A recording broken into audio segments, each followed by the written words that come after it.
சமீப காலமாக உழவர்கள்ட்ட இந்த காய்ச்சலும் பாய்ச்சலுங்கிறது ரொம்ப புகழ்பெற்று பேச்சாக இருக்குது. ஃபேமஸான உரையாடலாக இருக்குது.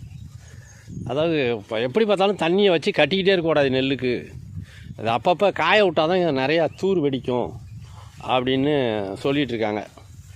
இந்த மாதிரி பெய்கிற நாளெல்லாம் இப்போ மழை பெய்யும் போது தான் தண்ணி கிடைக்கும், இல்லைன்னா போர் போட்டு தான் கிடைக்கும். மழை பெய்யும் போதெல்லாம் தண்ணியை வடித்து விட்டுற வேண்டியது.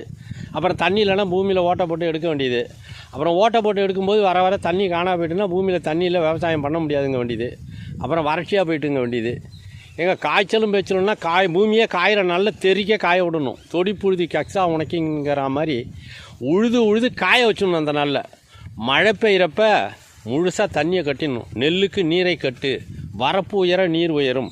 அப்போ தாங்க மேகக்கூட்டங்களே உருவாகும். இந்த மாதிரி காய்ச்சலும் பேச்சலும் நாங்கள் இந்த பெய்கிற தண்ணியெல்லாம் கட்டிக்கிட்டே இருக்கோம். ஒரு நாற்றும் எத்தனை தூர் வருது, எப்படி கிளைய